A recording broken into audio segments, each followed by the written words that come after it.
Welcome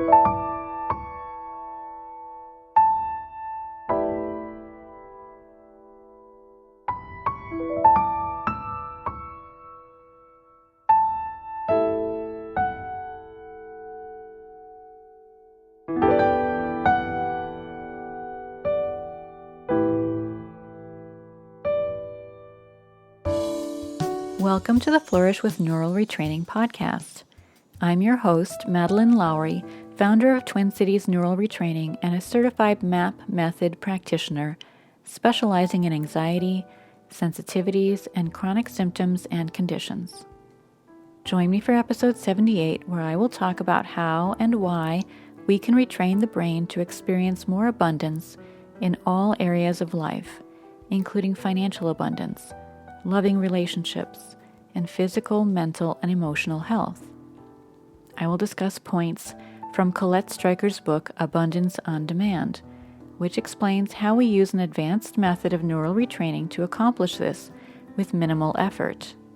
I will also describe some techniques and exercises from her book and how you can use these on your own to prepare for and enhance your experience with MAP sessions. As always, we must disclaim that the information we share in the podcast is for educational purposes only.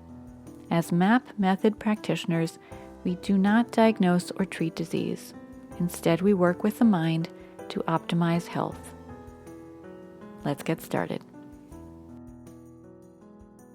So, occasionally over the last few years, clients would mention to me that they had learned about the MAP method from a book by Colette Streicher. Colette Streicher being the founder of the MAP method. That book is titled Abundance on Demand: 5 Easy Steps to Master the Inner Game of Money. It's a title that had been on my list for a long time, but I hadn't gotten to it yet because it was about money, and that's not really the focus of my practice. After reading it recently, I saw the parallels between rewiring the brain for abundance in terms of wealth and doing the same for health, and I wanted to encapsulate those thoughts here. The book, obviously, is about financial abundance, so much of my discussion and the excerpts that I read from the book will pertain to money. But most of these same concepts will apply to health as well, and I will do my best to sketch that out for you. So let's start with the basic premises of the book. First, you have a subconscious blueprint regarding money, though you may not be aware of what it is. We often refer to this as subconscious programming. We could also call it your set of beliefs that you hold about money. Secondly, you can change your experience of life by changing your blueprint. This is true not just for wealth, but for any area of life, relationships, health, etc. Thirdly, you can discover your blueprint about money or abundance through self-examination. Most importantly, you can identify the self-sabotaging aspects of that blueprint. And fourthly, you can change your blueprint and resolve limiting beliefs about abundance by retraining the subconscious mind. One of the most effective, easiest, and most enjoyable ways to do this is through MAP method sessions. But of course, I am biased. Fifthly, you can use magnetization to strengthen the new positive beliefs that you want to impress upon your subconscious mind. And finally, you can create daily habits to accelerate change. I, of course, am biased, as I said, because the MAP method is the method that I practice every day. So, I will, of course, be talking about the MAP method here, as it is the method that Colette is describing in her book and the method that I also use with my clients. In many ways, money is a less complex concept than health, and so I don't want to imply that the path to financial abundance is entirely parallel to abundance of health. Still, I do think that reviewing this approach has a lot to teach us about some of the ways we can change entrenched mindsets that could be preventing us from healing. So let's go over the 5 easy steps. 1. Define your goals. 2. Discover your blueprint. 3. Clear negative programming. 4. Reinforce positive programming. And 5. Adopt daily habits that support the change you want to make. So let's talk about step 1, define your goal. Colette Streicher recommends setting a very simple, very general goal. This goal should express the essence of what we want to experience. It should not delineate time frames, and we don't need to get into the weeds, right? You don't need to figure out how this will happen.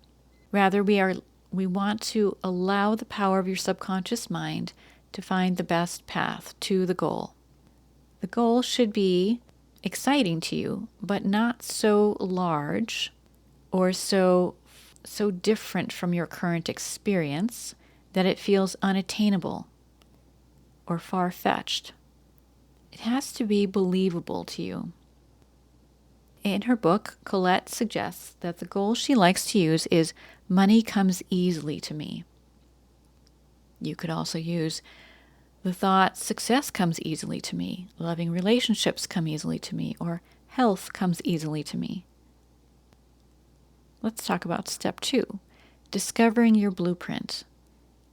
Now, what is your blueprint composed of? Let's look at how Colette describes this in chapter 3. Your money blueprint is not limited to a few beliefs. Your beliefs are easy to find and change.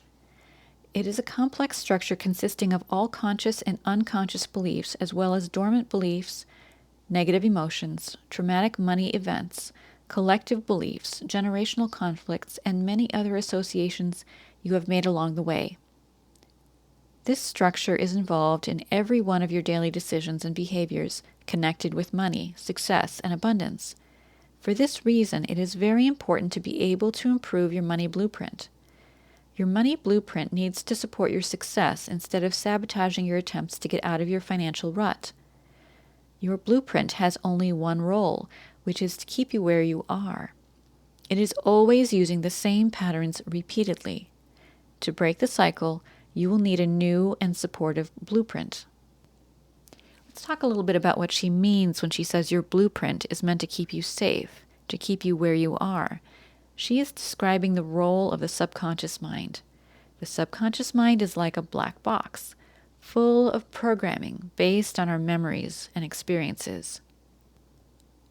Things we've experienced, as well as things we've been told, things we have witnessed, generational trauma memories, and more. Our subconscious mind is 1,000,000 times more powerful than our conscious mind and is responsible for 90 to 95% of all brain activity. Studies have found that even our conscious decisions, quote unquote, are made by the subconscious mind before they become consciously known. So please understand that your subconscious mind has a hand in all of your thoughts, responses, and decisions. The subconscious mind also runs all the systems of the body and orchestrates and coordinates all bodily functions, including your body temperature, your digestion, elimination, detoxification functions, hormonal balance, wound healing, fluid balance, immune function, pain perception, sleep-wake cycles, and more. The subconscious is like a computer, a very powerful computer. It is designed for survival. It is not designed to maximize your potential. It is not concerned with your comfort. It is concerned with maintaining the status quo. Your subconscious runs on autopilot until there is a novel event, such as a trauma, to deal with and to process. And so it runs the same programs over and over. After all, you're still alive, aren't you? So it is accomplishing its goal, which is simply your survival. Now, where does the programming come from? Mostly, it comes from the first 5 or 6 years of life, when we are in the deeper brainwave states, akin to a state of hypnosis. This is where the foundations of the operating system of our mind are laid down. Though, let me emphasize that it is not just about the first 5 or 6 years of life. Every painful emotional event throughout our lives has an impact on our programming. Everything you observe, are told, everything you experience as a young child becomes part of your programming. If you are told you can accomplish anything, or if you are treated as if you are hopeless, these are inputs for your programming. At this young age, you are like a sponge, absorbing what is around you, what your parents or your family members say or experience regarding money, health, or any other area of life. These impressions are all fodder for forming beliefs. Sometimes we take on the beliefs of others. Sometimes we make a decision and create the opposite belief. But once a belief is created in the subconscious, it becomes like a filter. Now, the immense power of the subconscious mind is focusing on maintaining and reinforcing that belief. All of our experiences are prioritized and colored by the reticular activating system, a part of the brain that scans through incoming information at a rate of 40 million bits of data per second to reinforce the beliefs that we hold. So when you are born, you are like a blank slate, though generational traumas may be passed down. We are all born with only 2 fears, the fear of heights and the fear of loud noises. And this makes sense given that survival is the goal. All other beliefs and fears being based on a belief that something is dangerous for us, are formed through experience, through exposure. This is good news because anything the subconscious mind has learned can be unlearned, which means that having a powerful method for working with a subconscious mind that works at a deep level is an important tool and a necessary one for changing deeply entrenched beliefs or blueprints. Colette says, many gurus talk about the need to change your belief systems about money. Up until now, it was too long and hard to effectively address the depth of a blueprint. The MAP system has been developed just for that purpose. It has the ability to reach deep into the unconscious and find and neutralize any negative, self-sabotaging beliefs or memories in your blueprint, and most importantly, replace these beliefs with much more empowering beliefs. So given that the subconscious mind is a kind of black box, how do we discover our blueprint? Well, first, you need to examine your beliefs. Beliefs about money, such as money is scarce. You have to work hard to earn money. You can never get ahead with money. Money is security.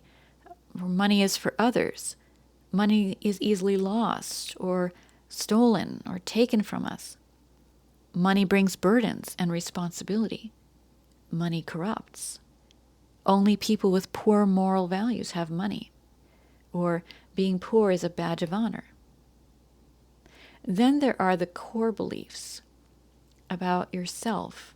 Things like, I'm not good enough. I'm not worthy. I'm not deserving. I don't matter. I can't have what I want. Nothing is easy for me. Etc., etc. These are just a few examples, of course. Let's read what Colette has to say about core beliefs. These core beliefs were acquired early in life during emotional events in which you made a decision about yourself. The brain is organized to maintain your self-image.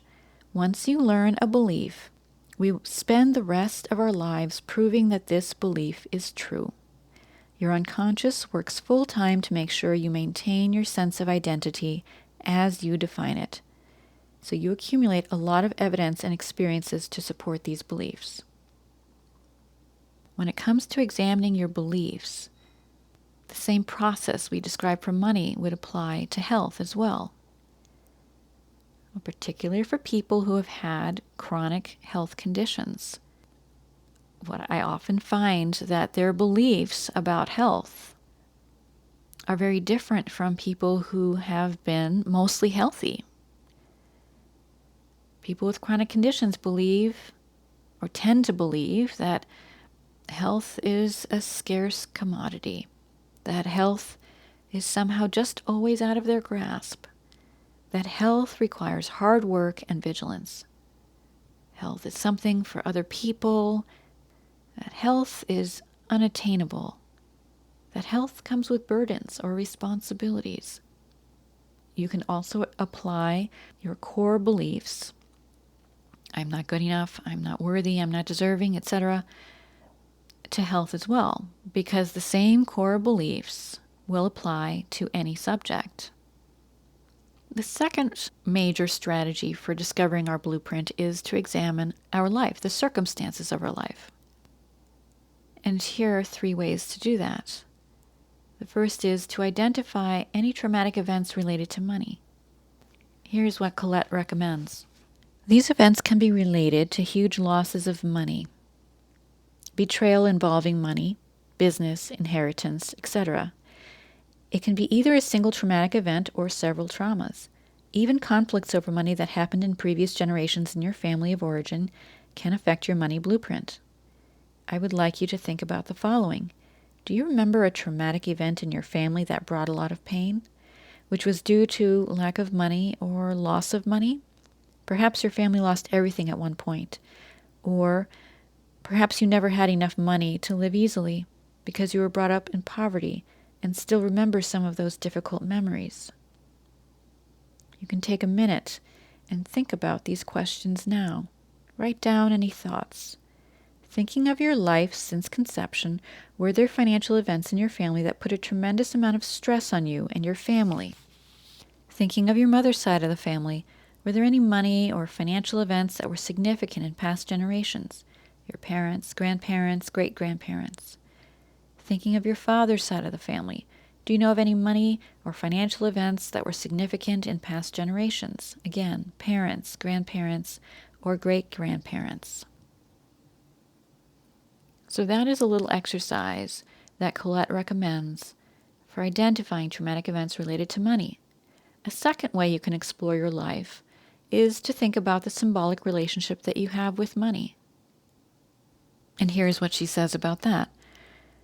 The second way to explore your money blueprint is to find out what the symbolic relationship is that you have with money. Money is actually something with which you have a relationship. You have emotions about it. You have a certain behavior around it. And you unconsciously have even projected a certain character on it. The unconscious relationship you have with it will determine whether you wish to be with money or without, metaphorically. Let me ask you this question. If money were a person, who would he or she be? Think about it. Take a minute right now and ponder. You may be surprised about the images, emotions, and metaphors you are unconsciously associating with money. Make a few notes on these. One of my seminar participants was describing money as a giant, scary monster, while she was so small. Another one saw it as a thin, tall, bad guy, dressed in black. He was always saying no to any requests. Take a moment and really think about it. How do you see money? Is it an unreliable friend, an enemy, or on the contrary, would it be someone who is always there for you when you need it? Can you think of anything similar from your own experience? It's interesting how we represent money in our minds, mostly unconsciously, like a friend or an enemy. The reality is that we then relate to it in the same way. If you see money as an enemy, what do you think you are unconsciously doing? Rejecting it? Avoiding it? On the contrary, if you see money as a friend, how are you going to relate to it? Lovingly and with respect? This is hugely important. Once you define the relationship you have with money, you will clearly love and respect it as a good friend. You will feel that you can count on it any time you need it. You will see a shift in your ability to make money, manage it, and make good financial decisions. So this is the second way to explore your relationship with money. And you can use the same technique to explore your relationship with health. The third way to examine your life is to examine the emotions that you have around money, such as fear, anxiety, doubt, insecurity, resentment, guilt, shame, or something else. Sit with these emotions and try to verbalize the thought that is behind each. Write down each fear and each negative thought. Fear of lack and fear of scarcity are 2 common examples. What other disempowering thoughts do you hold about money or about health? So now we're ready for step 3, which is clearing negative programming. Now that you are starting to understand your blueprint around money or around health, you have a list of subconscious beliefs that you would like to change. And how do you go about doing that? Well, for me, that's the easy part. Schedule a MAP session, or schedule a few, because this is what MAP practitioners do all day, every day. We can usually clear one belief or belief system, which is a set of similar or related beliefs, per session. For example, beliefs around health such as, no one can ever help me, my body is betraying me, nothing ever works for me, or I'm running out of time, are big blockers to healing and can be cleared in one or more sessions. This is what Colette Streicher has to say about this. In our society, we often think that the way to bring change in our lives is to learn more. Yes, learning is important, but we know people who are seminar addicts and still nothing has changed in their lives. I know because I was one of them. Learning new information is not enough. The truth is that the change has to come from within you first. You have to change the inside before you achieve the external results. Once you upgrade your blueprint about money and abundance with new empowering beliefs and programs, you will be led to the right information and to the right people that will help you succeed. Everything will start to easily line up for you.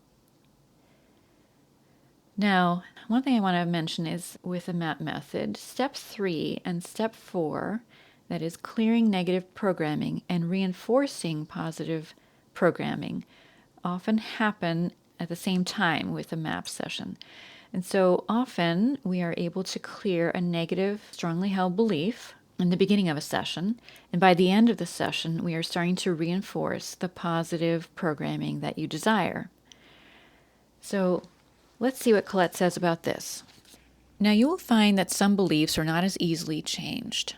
Either they are supported by deeper beliefs or are producing intense fears and emotions. For example, you have a phobia. Logically, you can try to look at your belief that going up a ladder will not kill you, but if you feel a sense of absolute terror whenever you think that thought, what are you going to believe, your logical mind or your emotional brain? Your brain is literally hijacked by the negative emotions associated with the thought.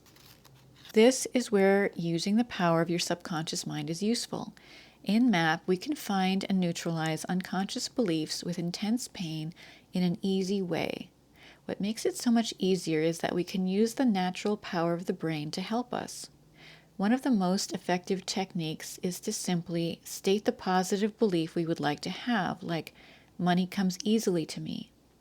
Then we give the subconscious mind the command to find and neutralize any unconscious beliefs, emotions, or memories that contradict this statement. You see, according to Daniel Kahneman, author of Think Fast and Slow, the mind is an associative machine. Let's do an exercise that will demonstrate this phenomenon. Let yourself relax. I want you to deliberately think, money comes easily to me. Then stop and listen to your thoughts and your body sensations. Do you notice any physical sensations, emotions, or thoughts popping into your consciousness that are not in alignment with the affirmation? Any doubts or any fears? Any discomfort in your belly? These are dormant associations that were activated mostly unconsciously in your brain. Kahneman explains it this way. In the current view of how associative memory works, a great deal happens at once. It activates many ideas that in turn activate others. Furthermore, only a few of the activated ideas will register in consciousness, in your conscious mind. Most of the work of associative thinking is silent in your unconscious mind. This means that the brain tends to make associations and does this automatically at a very high speed. Now, most of these associations are experienced in the unconscious mind. Therefore, it would be hard to consciously find and treat them. That is what Colette Streicher writes in her book, and I think my experience as a MAP practitioner would suggest that this is absolutely true. The mind is an associative machine. It is a neural net. It's not a logical thinking function like the conscious mind. And so as she suggests, we may know of certain beliefs. Certain beliefs may stand out very clearly to us, and we can certainly do sessions on clearing those beliefs. But in addition, when we get to the part of the session where we are reinforcing the positive belief you want to hold, such as money comes easily to me, or health comes easily to me, or whatever that is, we again are asking the subconscious mind to find and neutralize anything that is unaligned with that statement, with that new belief that you want to promote or that you want to create for yourself. And so, while it is helpful for you to be aware of what blocks you may be holding that are standing in your way, it is not essential and it is not necessary to spend a lot of time digging, because your subconscious mind is aware of what these are, and it will identify them and clear them in one or more sessions. So, reinforcing positive programs, which we've been talking about. One more thing I wanted to emphasize about this is that Colette also says that clearing negative beliefs is often easier and quicker than creating and reinforcing positive beliefs. And I would say that is true as well. It can take most of a session, however, to clear a strongly held negative belief or fear. And often we can only make a start on, reinforcing that new positive belief that you want to encode. And in that case, what we can do is continue with the work either in the next session, building on what we've already accomplished. Often, I give my clients an exercise to do, the intention exercise, which is something that they can do on their own to reinforce positive beliefs that we've already started to work with during the session. So by the time we've cleared one or more negative, strongly held beliefs that are holding you back, we've created a space to reinforce something new. And that something new can be reinforced in the session as well as through your own efforts in between sessions. Okay, and so step 5, the 5th step, is about adopting some daily habits.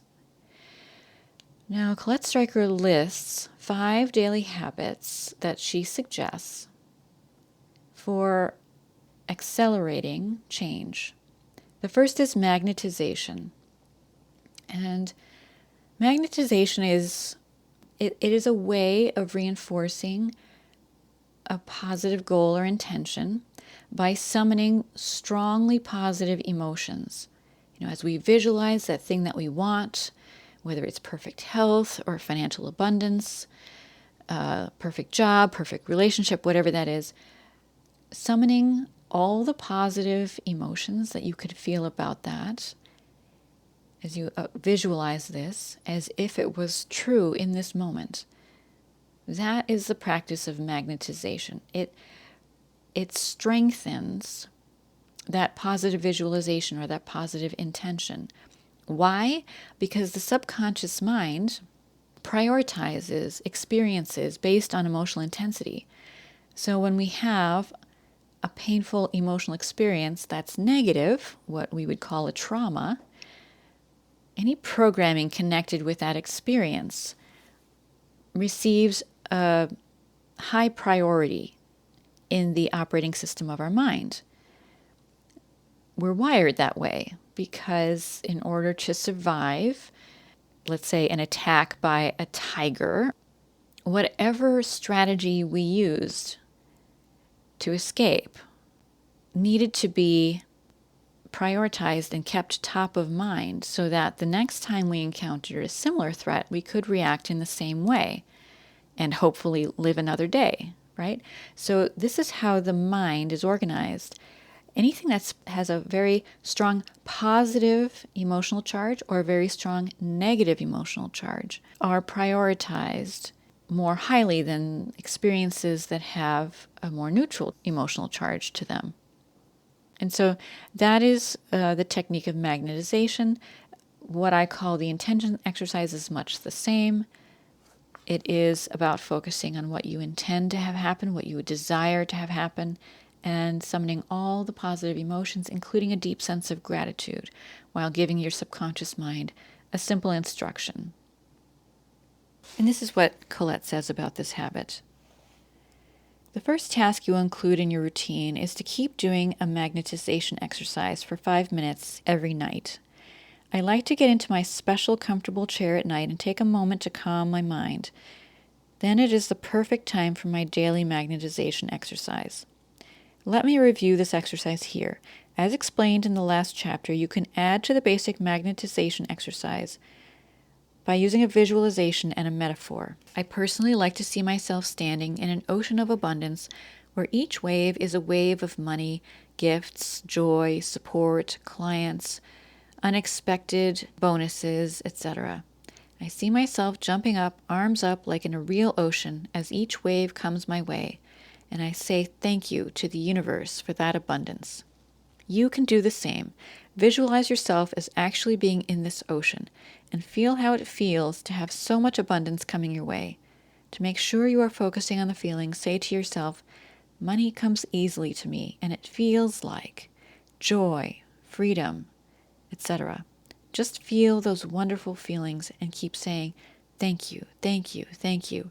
Remember, the goal is for you to feel good and even ecstatic if you can. The second daily habit that Colette recommends is taking inspired action. She recommends tuning into your intuition and following it. This is what she has to say about this habit. Key habit 2, taking inspired action.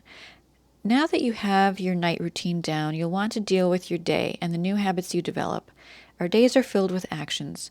You will need to take action. What you want is to take inspired action that will lead to your dreams or goals more easily and effectively. Now, how do you know when your actions are inspired? Well, you know they are inspired when you really want to do them. You know, because it feels fantastic, exciting, you're on fire, and nothing will stop you from taking these actions. On the contrary, if you feel like you have to take an action and you feel tense, it clearly means you are not inspired. The action may still have to be done, but not in that state of mind. You will want to wait a little while until you feel that it is pleasant and that you are aligned with the action. If you take action too soon, you will struggle with it, and the results will be unsatisfying. Your higher self is giving you feedback to let you know the right timing. The best way to live your life is to listen to your feelings moment by moment. Check in and feel before taking an action. If you wait a little bit until you reach an internal state of alignment, the action will be accomplished fast and easily. You will call at the right time. Outcomes will flow perfectly. You will soon notice that if you force yourself, you will lose time and everything will slow down. So one of the best skills to acquire at this stage is to listen and feel before you act. The third daily habit is feeling good 80% of the time. Now that may feel like a difficult request, especially if you're living with chronic illness or with a great deal of stress.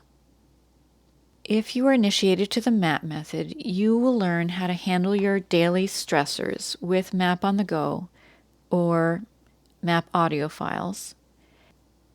You can also use the popular technique of tapping or EFT, emotional freedom technique, to manage your stress. Let's see what Colette says about this. Key habit 3, feeling good now is core to your success. Apart from becoming very aware of how you feel moment by moment, before you take any actions in your day, you will go even further. You will do whatever it takes to feel good all the time. Remember, the goal is to feel good at least 51% of the time. But really, where the magic is achieved is when you feel good 80% of the time or even more. In the feeling good state, you are open to guide your higher self. You can listen to the intuitive impulse to act, to new ideas, new action steps that will lead you toward your success.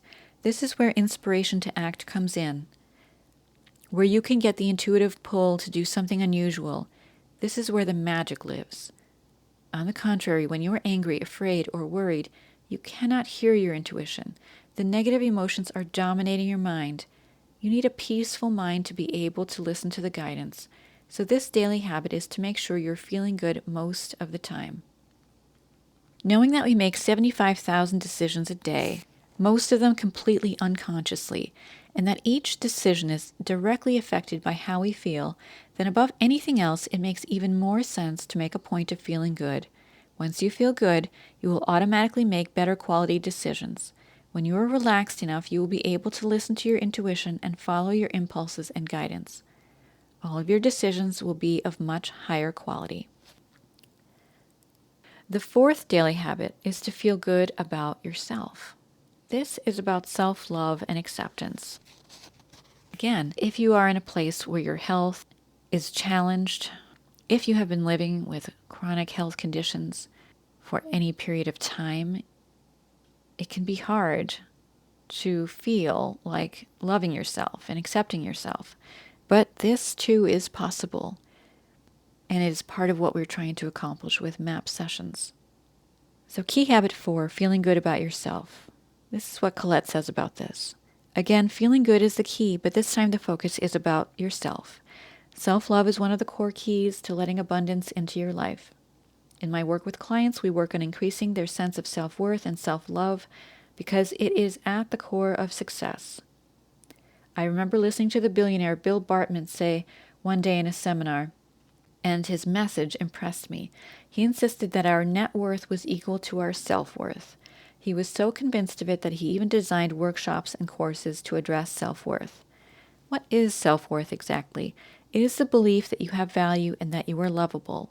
Many of us as children get the opposite message, and in certain situations had to build our self-love from scratch.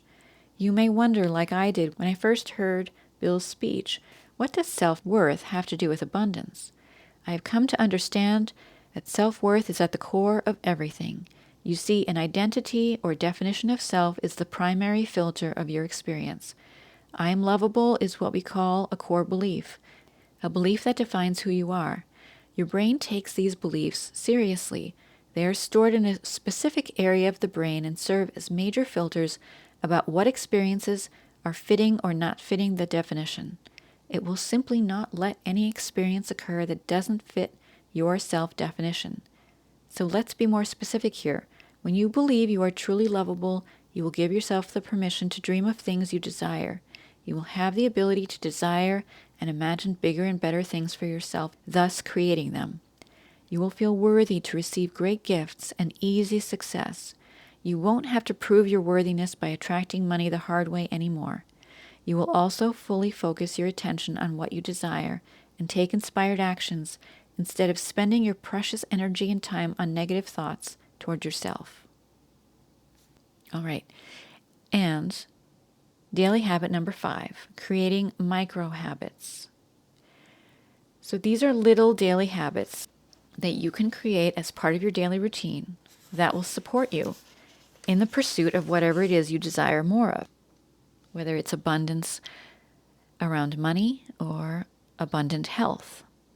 Let's see what Colette has to say about this. Key habit number 5, micro habits. I have designed with my clients a way to introduce feeling good techniques to use all day to keep them uplifted.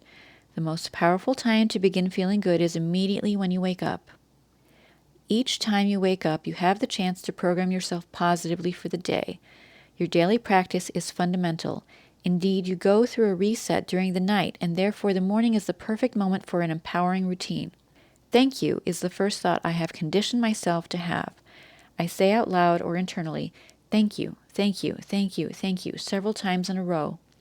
Notice that you don't even have to know why you are saying thank you.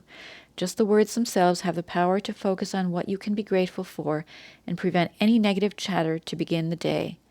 If you pay attention, you will notice that when you wake up, there are a few seconds when you don't know what to think about yet. At this moment, you want to slide in as fast as you can the thought, thank you. Again, you don't need to know what you are thankful for. Just keep thinking and saying it. This simple exercise will begin your day on a good note. It launches you on the feeling of appreciation for the day. Appreciation is the most powerful feeling in the universe. It is the same vibration as love. In fact, if you recall the ladder of emotions, it is at the top. Interestingly enough, research has now confirmed the power of gratitude. The Greater Good Science Center at the University of California, Berkeley, in collaboration with the University of California, Davis, launched a $5.6 million 3-year project. In several of their studies, they have already found that people who practice gratitude consistently report a host of benefits: a stronger immune system and lower blood pressure, higher levels of positive emotions, more joy, optimism, and happiness, acting with more generosity and compassion, and feeling less lonely and isolated. In addition, I would add a smile to my thank you mantra. Smiling, too, is effective in raising your level of well-being and happiness. The feel-good neurotransmitters dopamine, endorphins, and serotonin are all released when a smile flashes across your face. Then I visualize some time in the future, like where I live, exactly the results of my dreams, or I simply use my magnetization statement and enjoy how it feels for a few minutes. To feel all those positive feelings. To finish, I think of how I want my day to be. If I catch any negative feelings, I clear them with MAP until I feel fabulous and excited for the day. Then during the day, I've designed several 1-minute goodness exercises to keep me upbeat during the day.